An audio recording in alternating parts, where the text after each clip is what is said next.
Hey gang, Run here. Welcome on back to the Cade in another episode of Sports Saturday. We are at week 14 here in Season 2 on Sega Sports NFL 2K2 in our quest to build the New England Patriots dynasty of the early 2000s without the existence of Tom Brady. And as you see, last week we moved to 11-1 and wrapped up sole possession of the best record in the league, knocking off the hapless Cincinnati Bungles 21-3. And it looks like we are going to be in with a shout of making it 12-1 this week, as we are going to be going back into our own division and taking on the Miami Dolphins on their home turf down on South Beach on the Monday night game for this week. So without further ado, let's get cracking. As a recap, because we played these guys a couple of weeks ago, your 2002 Miami Dolphins finished 9-7, did not make the playoffs, finished third in the AFC East under then head coach Dave Wannstedt, and they do have some pretty good players on this squad, namely on the defensive side with Hall of Famer Jason Taylor, borderline Hall of Famer Patrick Surtain, Zach Thomas, Brock Marion, Sam Madison. They had running back Ricky Williams that they picked up in the offseason.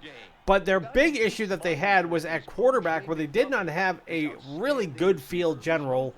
When we played them back a couple of weeks ago, we had to deal with Ray Lucas as their quarterback. James Fiedler might be back in the lineup for this one. I will find out once we get the game underway. But you would think for a team that was head coached by Dave Wannstedt, who was a decent, I would say a C to B level head coach, but having an offensive coordinator and assistant head coach in Norv Turner, who helped guide the Dallas Cowboys to 3 Super Bowls in the early 1990s, this team would have had a bit more pep in their step when they had the football, but it just was not how it worked.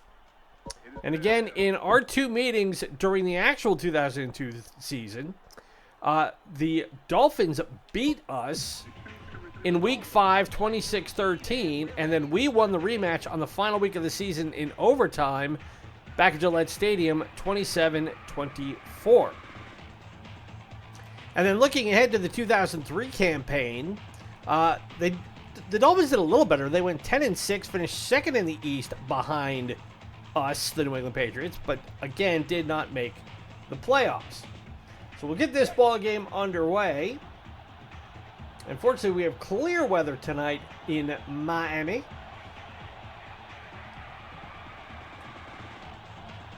Which is more than I can say about where I am in my part of the world at the moment. We are being dumped on by what the kids are calling an atmospheric river.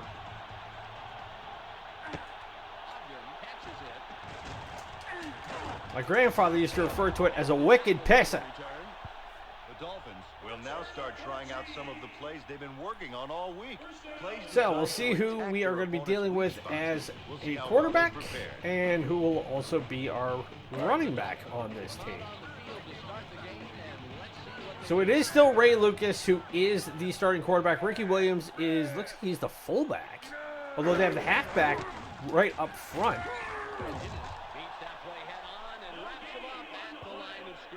And they went to Rob Conrad, the fullback.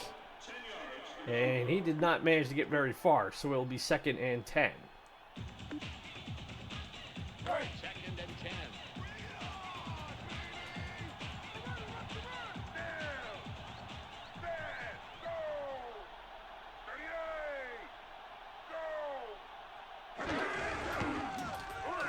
They go back to Conrad. He gets across the line of scrimmage, picks up 3. It'll be 3rd and 7. Well, I got a second.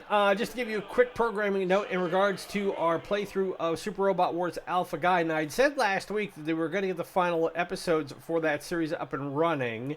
Unfortunately, circumstances proved otherwise last week. I did get episodes recorded, but for some reason, because we had an OBS studio upgrade, every time they do that, and I'm sure that my microphone is running, the 2 episodes that I recorded last week did not get my microphone audio.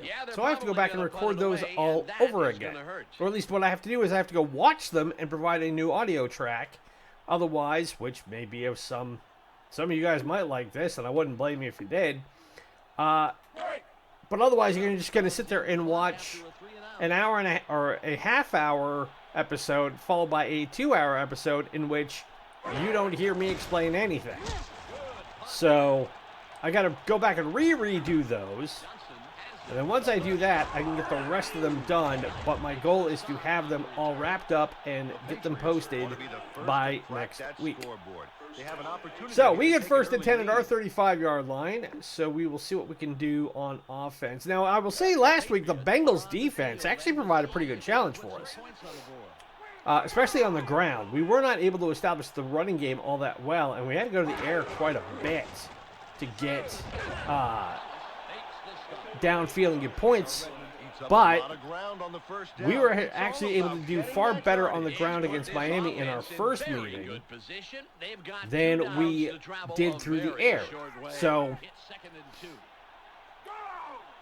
since Miami has a better secondary in terms of, that should have been a flag for the offsides, but we get the first down anyway.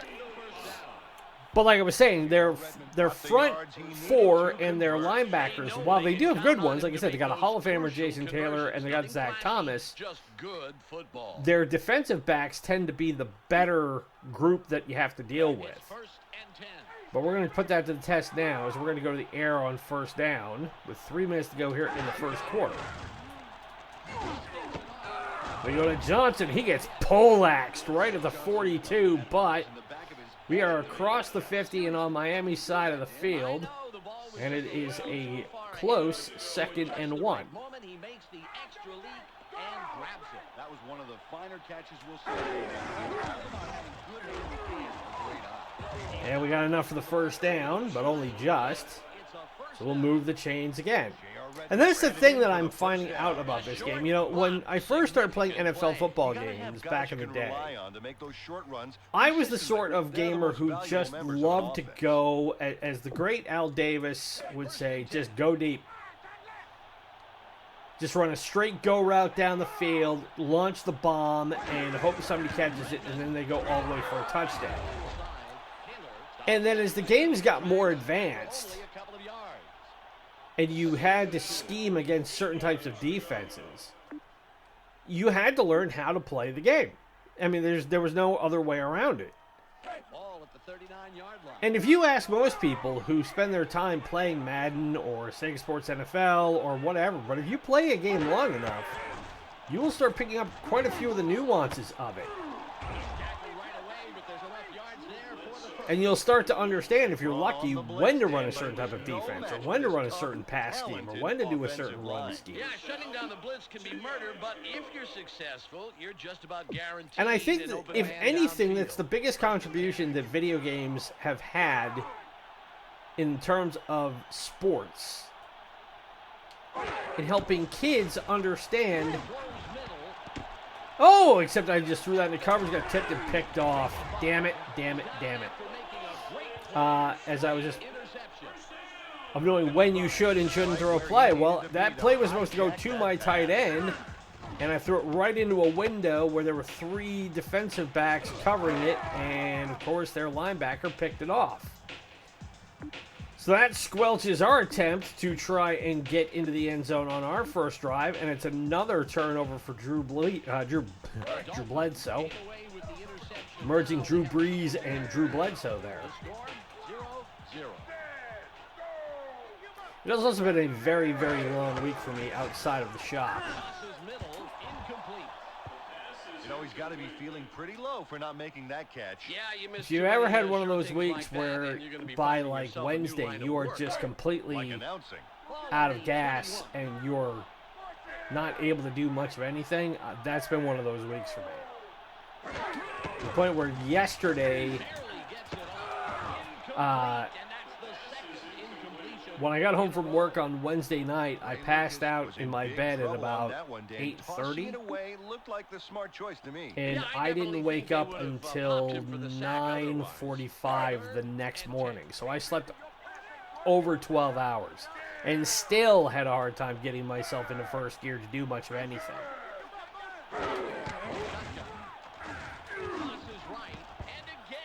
And threw it right to a guy who had boards for hands and a Rondé Gadsden, former Portland product.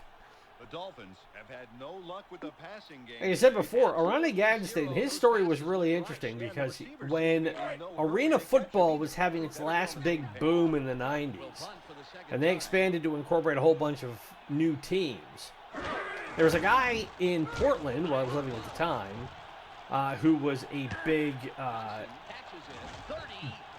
captain of industry, I should say, and he was very much into trying to spearhead sports, and he had done all sorts of weird stuff. He had done he'd done roller hockey, he had done arena football. He did a bunch of stuff. He did soccer before the Timbers came back to town. Anything that was not the Trailblazers or not college sports, he had a hand in. And he created a franchise for arena football called the Portland Forest Dragons, and they were only here for 1 year. But one of the standout stars for that team was Aranda Gadsden. And he proved to be so popular that, when the Dolphins came looking for wide receivers, they found him and signed him to a deal, and he played for a couple of years. He was never a Hall of Fame player, but there we go. And Troy Brown spins out of that. It'll be 1st and 10 inside the red zone at the 10.5-yard line. And that will likely be the final play of the first quarter. It's the end of the first quarter, and it's still 0-0. So we'll get the ball to start close to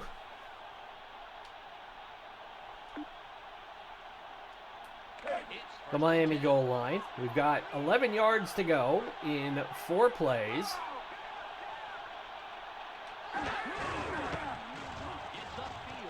And he will march it on in. Will J.R. Redmond. We're on the board 6-0. No-nonsense run to the end zone. Great play.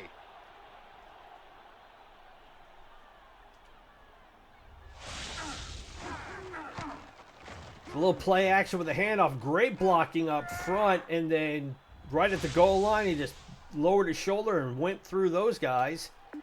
And we have hit pay dirt. So bring Vinatieri on for the point after.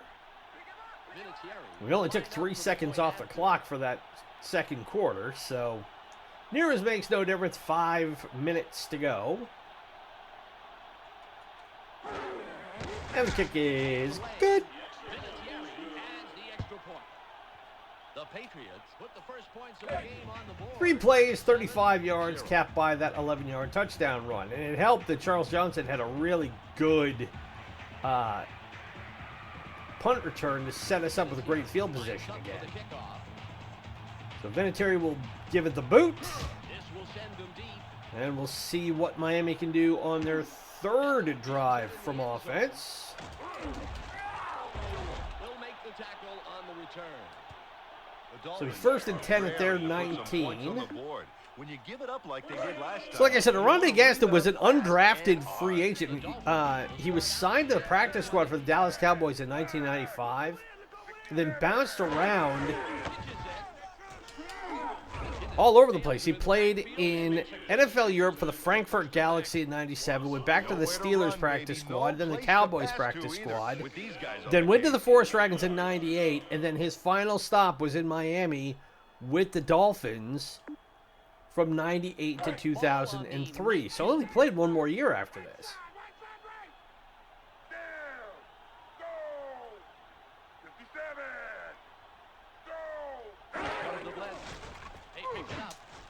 As you can see here, and Ray Lucas 0 for 5 so far in pass attempts in this game.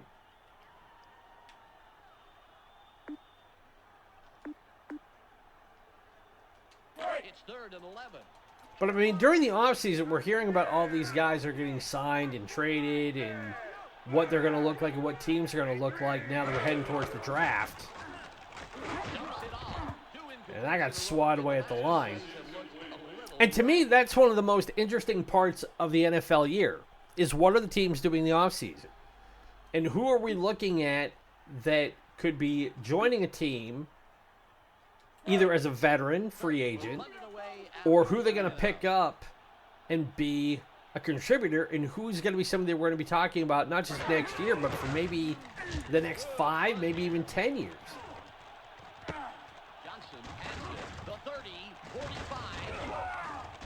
And I can chalk that up to when I was a kid, and my brother, who's the one who got me into all these games, came up with his own version of fantasy football in the mid-'80s. Now, obviously, fantasy football is everywhere now. It's completely ubiquitous. It is fantasy sports, and I play fantasy football just like everybody else does during the season.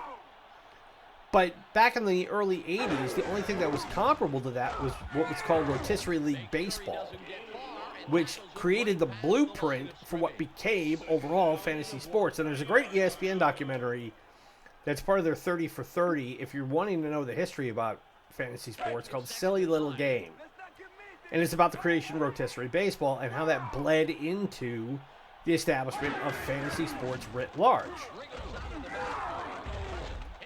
But my brother, what he would do is he would pick up, and this is to give you an idea of how old it is, this is back in the days when you had to get all your information from things like Sports Illustrated and from various magazines, and every spring, before the draft, all these companies would put out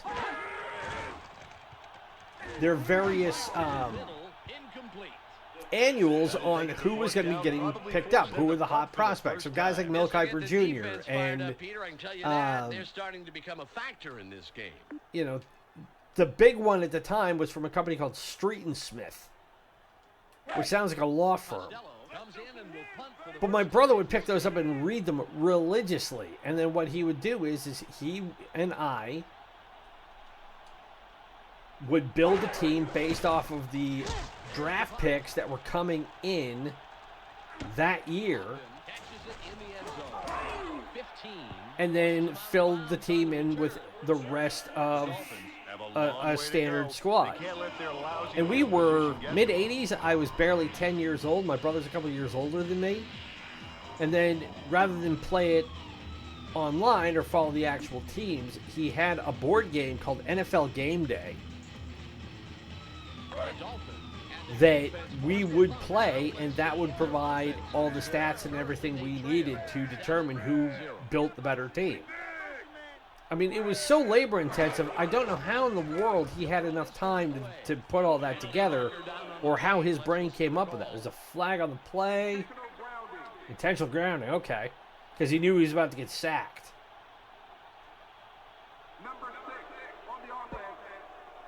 So we'll take that and pin them back at their 6-yard line.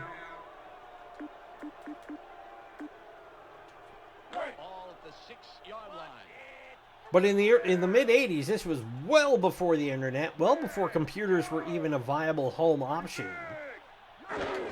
So, I mean, it involved stuff like acres of graph paper and all sorts of stuff. And how Rob Conrad managed to plow through the line and pick up 13 yards when he couldn't get more than 3 prior to that, I have no idea. But now it's 3rd and 3. It's 3rd and about 3. See if we can stop him here.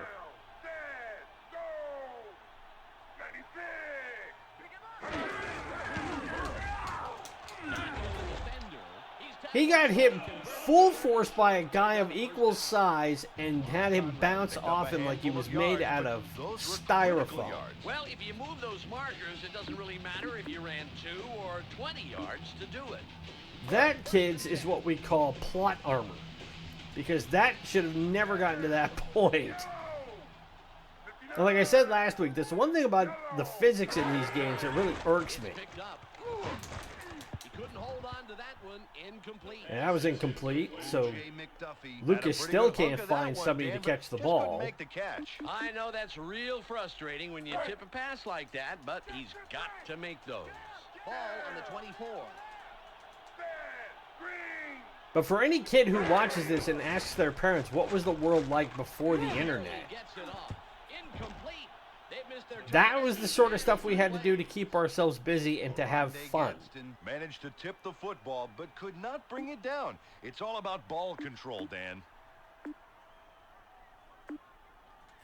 And to take it a step further, my brother had also come up with his own version of like a stat-driven wrestling game.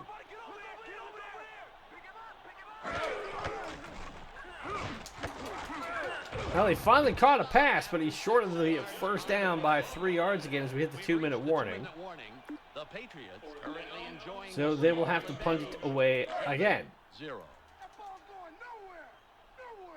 But yeah, how my brother did not go into creating a business where he created games like that. He could have made an absolute killing in fantasy sports if he had found a way to get into it with the way his brain worked. He just never chose to. Oh, we got loose! And nobody's going to get him! Charles Johnson's going to go all the way! Touchdown! How about that? Powered through, and then it was a mad dash to the goal line. What a great return. How far do we take this one? We took it 72 yards. We got that about our 28-yard line. That should have been down right there, down right there. That should have been down. But as they would say, the man refused to be denied. So while it worked for the Dolphins a bit on their last drive, it worked for us to a T right there. So now we make it 14-0 if we can hit the point after with 1:40 to go in the half, and we'll get the ball to start the second quarter, or third quarter, I should say.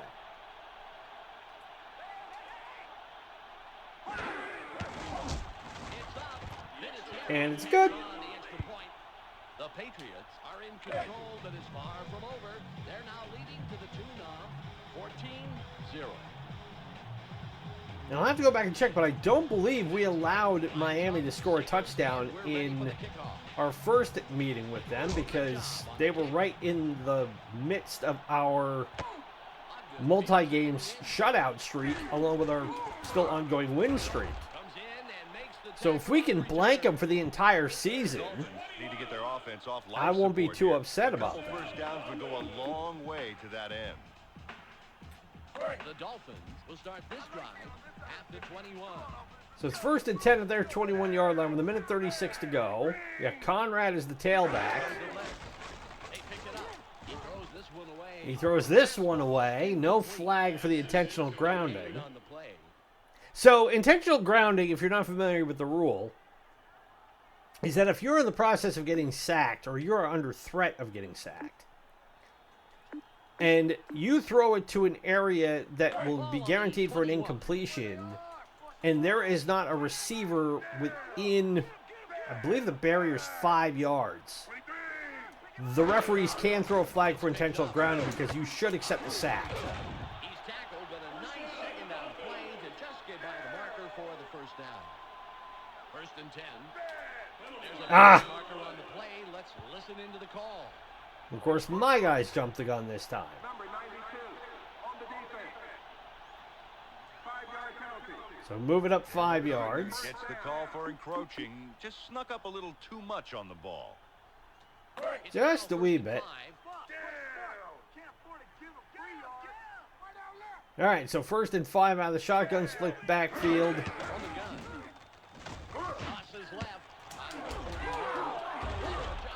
And Lucas is now 3 for 12 as they take a timeout with 1:13 to go. Take their first timeout and stop the clock. All at the 48-yard line. Now, this is the time I wish I could lock in on specific receivers and change the cover patterns like I can in later games, but you still can't do that here. They found Gadsden, and he's got it 1st down, and they take the timeout with 1:07 to go. And now they're within field goal range.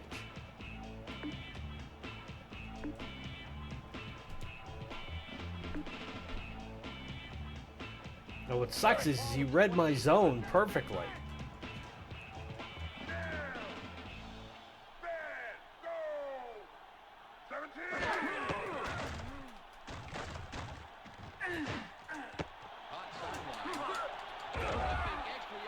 And Lucas is throwing it underneath consistently, having to have his receivers come back and get it, but it's giving them the separation they need to get the first down. Because then they just turn around and run upfield.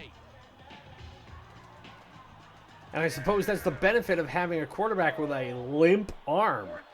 If he can't throw it downfield like Drew can.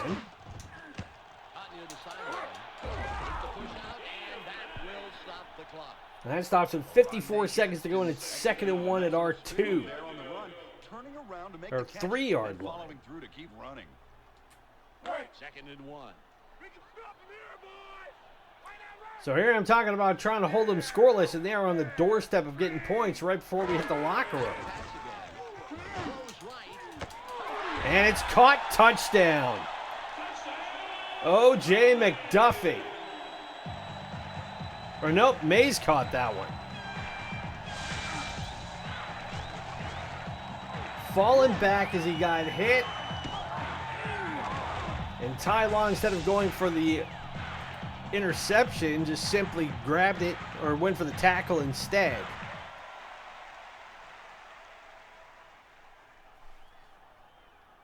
So there goes the shutout streak. And with 50 seconds to go, they've cut the lead in half to 14-6, potentially 14-7.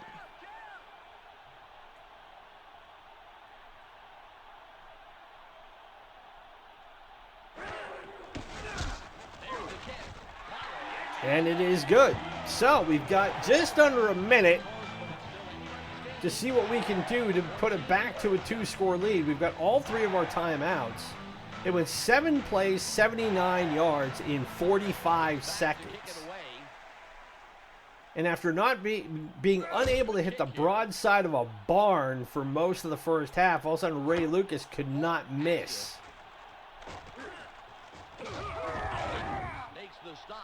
Which makes me wonder, if we hadn't run back that punt return for a touchdown, would that have gone the same way? It's been working great.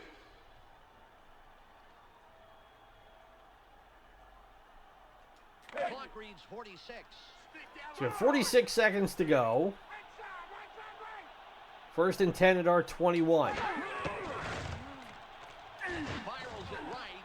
The ball is juggled, but Tipped and incomplete. Drew Bledsoe really took a chance with that throw. There were 2 guys out there who might have picked it off.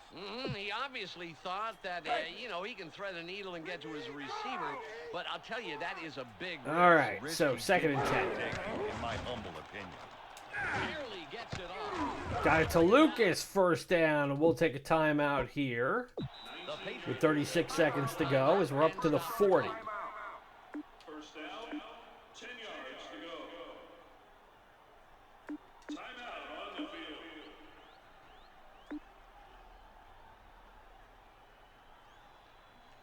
All right, let's see if we can find a decent play here to run. Clock reads 36.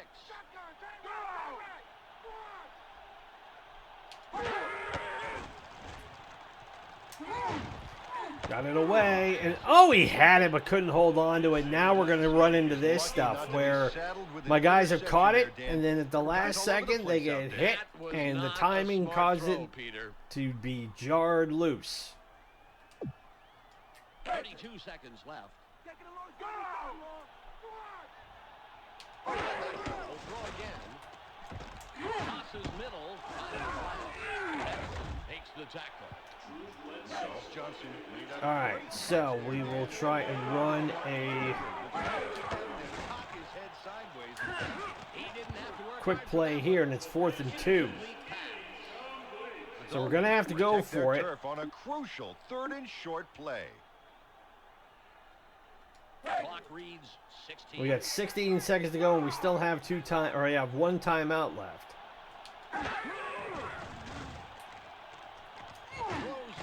We go to Brown, and he's got it. 1st down. And we still have 1 timeout remaining after this. So we're at the 35. We got 9 seconds to go, and we got the lucky break on the 4th down. So now we need 1 good completion that can put us in field goal range.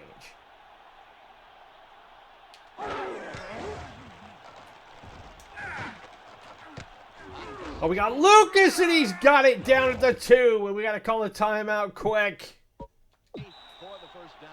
The Patriots call timeout and With 2 seconds to go, we can kick the field goal from the 5.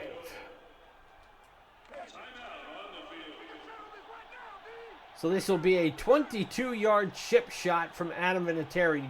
Pretty much an extra point from the right hash mark.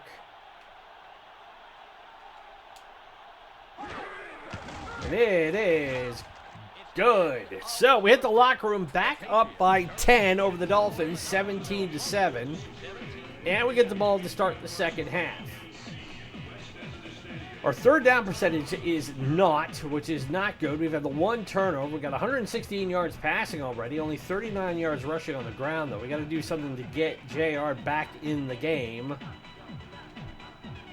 in the second half, because we're going to need to run some ball control and keep Miami's offense off the field, especially if they found their mojo like they did on that last drive of theirs in the second quarter.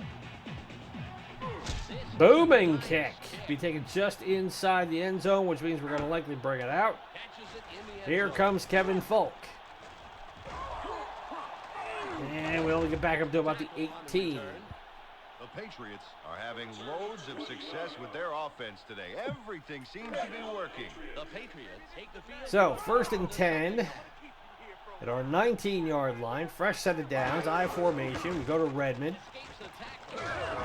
And he picks up an honest 8 on that first run. That's what we need. Significantly on that play. He didn't get the first, but leaves his team in great shape. Now they've got time for the pass if they want to. They are in the driver's seat. Ball on the 27. So back to the I formation on 2nd and 2. Wiggles out of the backfield. And Redmond's got enough for the first down to move the sticks. The first down. J.R. Redmond surges ahead to get the first down. Nice run. It's 1st and 10. All right, let's see if we can go to the air here just for a quick pass underneath. We find Troy Brown. He's got it. First down near midfield. That's what I wanted. Now we can go back to the ground for a Saw bit. the blitz coming and shut it down. That is so crucial if they can pick up the rush like that. Once he has enough time, the quarterback can see all kinds of possibilities downfield. All right, we're near midfield. Escapes out of the backfield. 45. And we get a good first down, and now JR's almost doubled his yardage already. He was at 39 at the end of the first half. He's at 62 now. That does not stink. Ball on the 44. And we also got the first down. We keep that clock running. Gets upfield. And he's almost got enough for another first down. Lighten it up. And the defense 6 yards a carry so far for JR. Ball on the 30. All right, we'll give him a slight break on this one since it's 2nd and short. We'll go to the fullback on this play. Edwards still busting ahead. He moves him. The Dolphins. And now we're down near the Picture of their 30. defensive line on a milk carton, Dan. Where are they today? Well, Peter, I think you can see them struggling to their feet after getting steamrolled yet again. Ball on the 31. All right, see if we can go to the air on this one. Throws middle. He couldn't And he could not hang on to it. Incomplete. I threw that right at Johnson. Could not grab it. Bledsoe threw the football into double coverage there. He's got a good arm, but I can't see how he would have made it through. Yeah, I'll bet he could have found greener pastures All elsewhere. right, 2nd and 10 as we got 2.5 minutes to go in the quarter. 79. He's a wicked hit on him. just And past Redmond only the picks up a line. yard, so we're going to have to go to the air here on 3rd down. Long. 9 yards to go.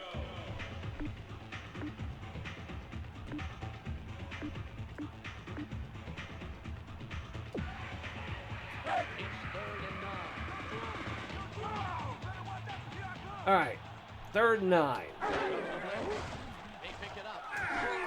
Incomplete. And that Went to let it go, and then I got hit.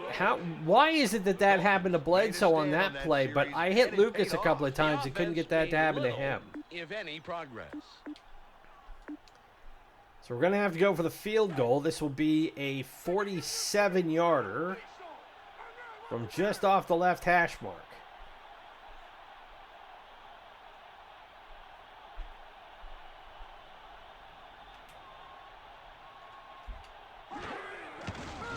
And it is right straight down the pipe. So he can hit him from a little ways and he can hit him from a long ways. Sends that one in from And after missing a couple earlier in the It's all season, about ability when you're booting them in from Vinatieri the being next able to county bag a like that. 48-yarder, that's not bad. So we extend the lead to 20-7 with 2:06 to go in the third. And now if we can stop Miami on this drive and get points on the board one more time, we should have this buttoned up. Stops the return man in his tracks and makes the tackle. The Dolphins have got to figure out why their offense isn't working and fix it fast. The Dolphins. Well, it was working pretty damn well at the end of the last, end of the second quarter when they marched right downfield on, what, 5 plays?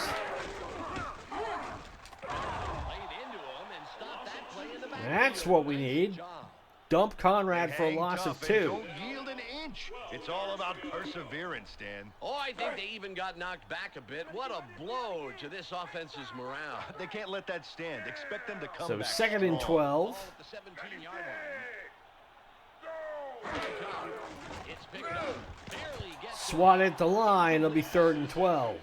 Ray Lucas was getting a lot of pressure from this defense and got rid of it just in time. Smart play from where I'm sitting. It's now 3rd and 12. My guy. There we go. We have a penalty marker on the play. Let's And get the who's ball this to going to the be on? On Miami. So they jumped the line this time on the offensive side. It's not my guys doing it. How about that? Back them up 5 more yards. We get 3rd and 17. There, and he draws the false start call. Ball on the 12.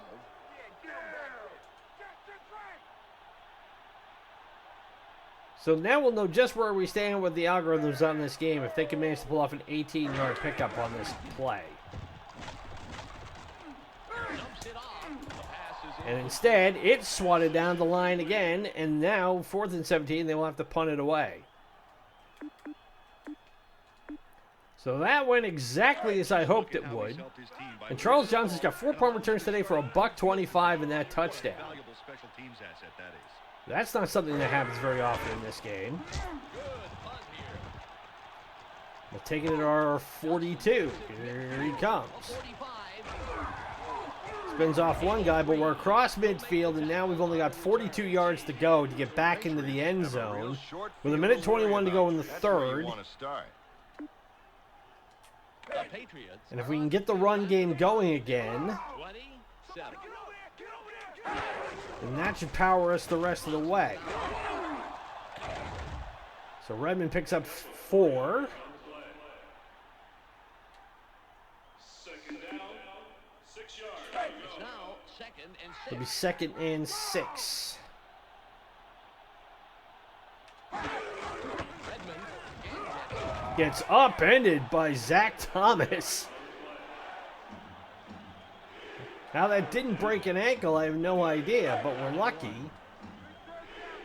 It's also 3rd and 1. I expected them to bring the house on this play, and instead they did because they jumped the line and gave us the first down. Dennis Grant gets the call for encroachment. Why do I worry about It's it all when about they can do it positioning and themselves trying to get an edge up on your opponent. The Patriots get a free first and down. do our job for us?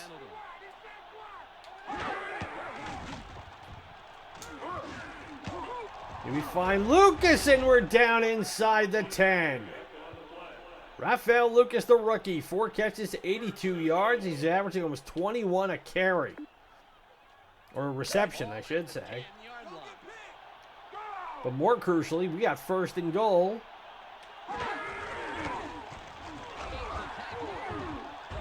And Redmond picks up an honest 5. Shows he's a guy you can trust We with may the have enough ball. time for one more play here. Ball at the 5-yard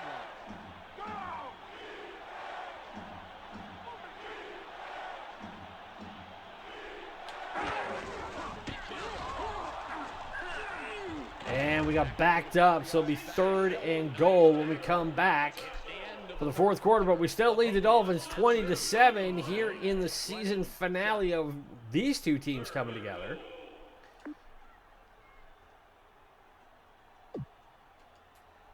It's 3rd and goal. It'll be 3rd and goal. We're going to have to try a pass play here. And it was knocked down. Unfortunately, Brown got lost in coverage. That should have been a pass interference call. We've only gotten we had 116 yards passing in the first half. We only got 33 in the second.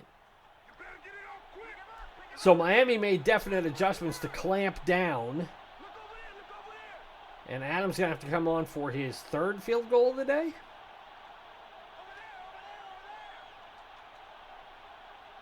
But it's going to be another gimme. And we extend the lead to 23-7.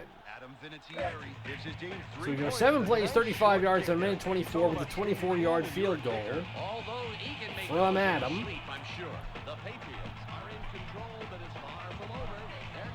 So now with 5 minutes to go, Miami's going to have to put together a pretty good rally here if they want to get back in this game. And that ain't going to help them when they get mashed like that at their own 20. The Dolphins are down, but the game's not over. They need to speed up the game tempo and, above all, score. The Dolphins have the ball at the 18. So let's see what Ray Lucas can do in crunch time. He didn't do well the last time out.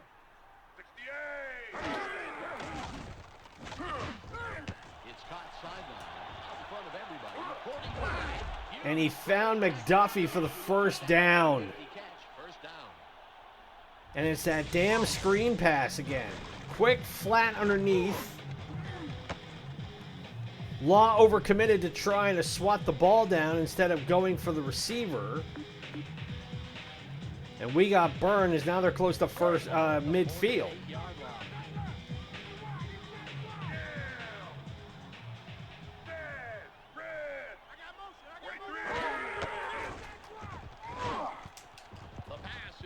And that is knocked down incomplete. They were looking for Mays underneath. Throw that one away, Dan. I agree, Peter. He was groceries there. Sacked? That's right. Sacked. Yeah.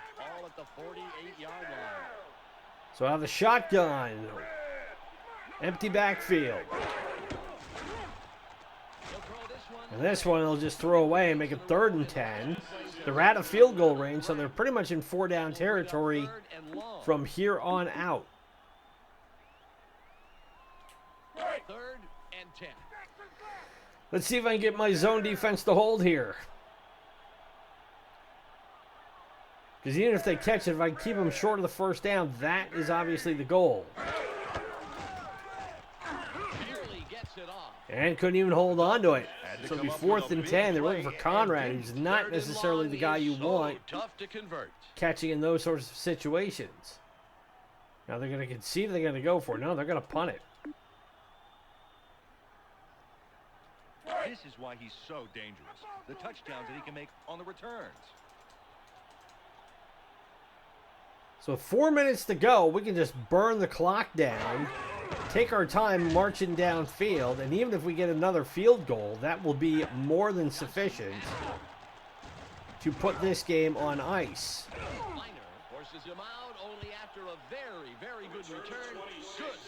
But we're up to our 34-yard line. If they can avoid easing off, they should be able to withstand any challenges. The Patriots are on the field after the So 4 spins of the clock to go. See what you do on this first play. And Redmond only picks up 3 as the pursuit was there. A gain of 3. 7 yards to go. Ball at the 38-yard line. But more importantly, we keep that clock running.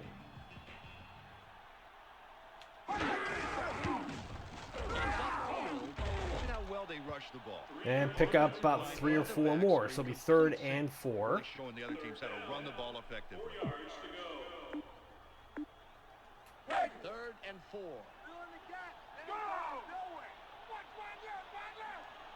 Looks like they're packing 8 in the box, and they're going to be coming for the run.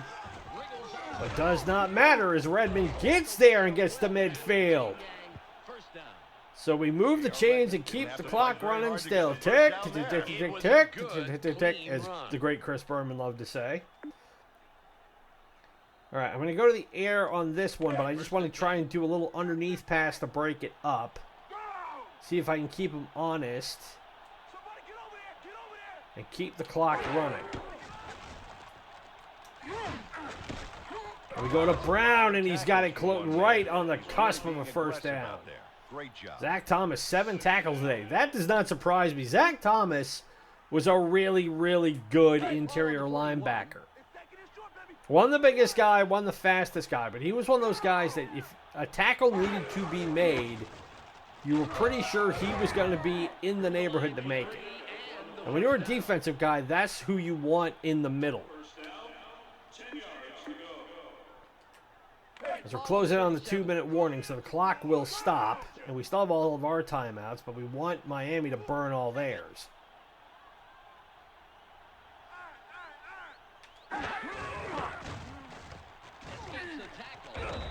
And that takes us to the 2-minute warning. It'll be 2nd and 4.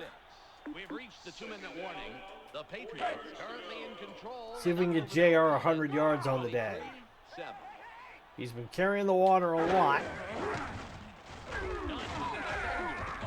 And he's got enough for the first down, so Miami will take their first timeout. The Dolphins take their first time out and stop the clock.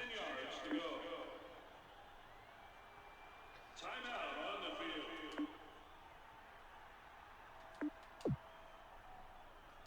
That's what I want Ball on right the there. 27. All right, we're going to go to the air on this one. If we stop the clock, it's not a huge loss. But we go to Johnson, and we got it 1st and 10 inside the red zone. In fact, it's 1st and goal to 9. Stop the clock and use their second timeout.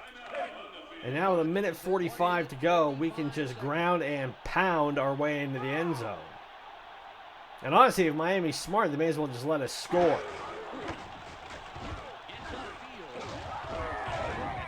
Well, we've got it 1st and goal at, or 2nd and goal at the 1.5. That's Miami's last timeout.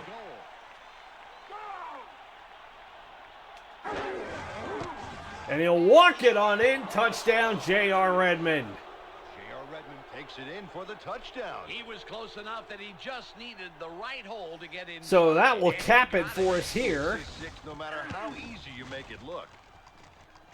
And despite giving up the touchdown, we've actually been pretty good on the day. We staggered enough. But I still have concerns about our ability to maintain consistent drives, but that's been the way we've had it for most of the season.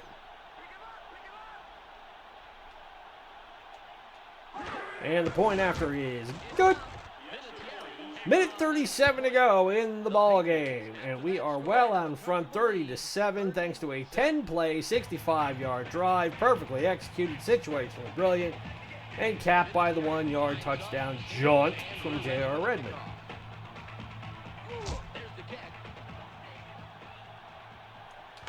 So we're taking it to 10. Makes the tackle on the return. The Dolphins are on target to cruise to the finish line. They've just got to keep playing their kind of football. So, and again, they didn't have great field position through most of this game. Flag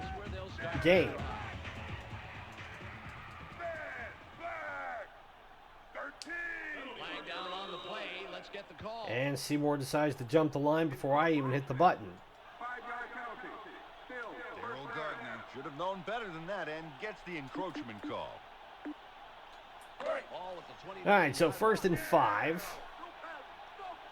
It's going to take a little longer than I planned.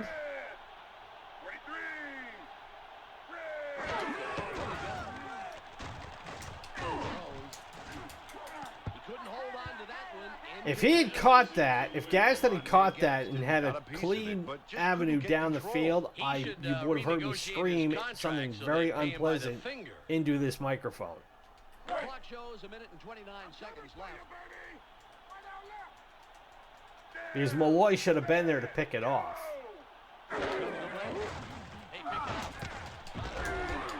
That's caught.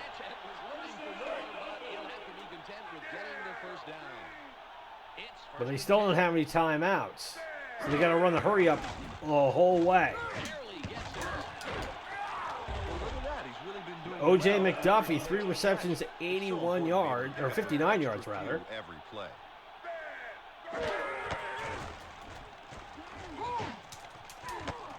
Picked off. Finally got a pick. There we go. Okay, so with 58 seconds to go, all I got to do is get a first down and get the clock started. Football player, he's got to look forward to next week watching the game film.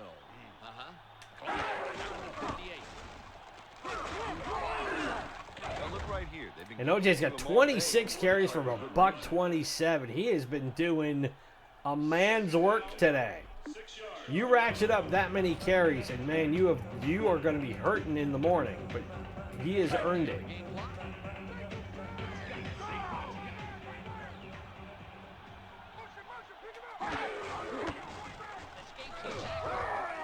Give it to Edwards, let him bust ahead, and now all we have to do is let the clock run down. Major yardage to get the first down.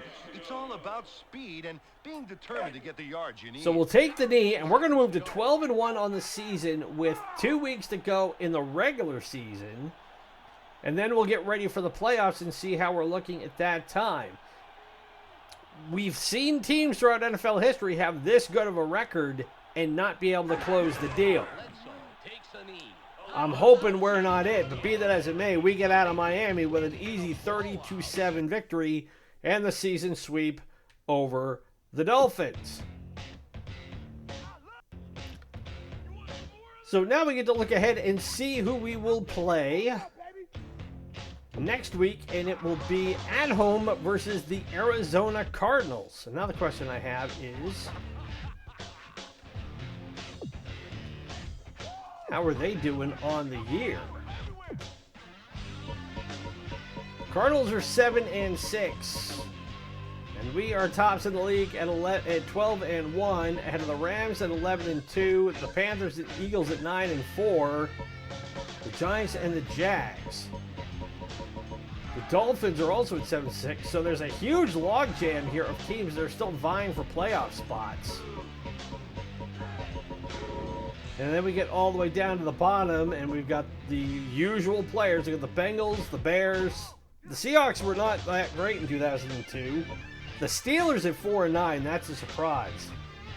As is the Cowboys at 3-10. But the Falcons and the Jets, especially the Jets at 2-11. I, as a Patriots fan, I'm sorry, but I mean, I've seen that record on the New York Jets stat sheets for many a year.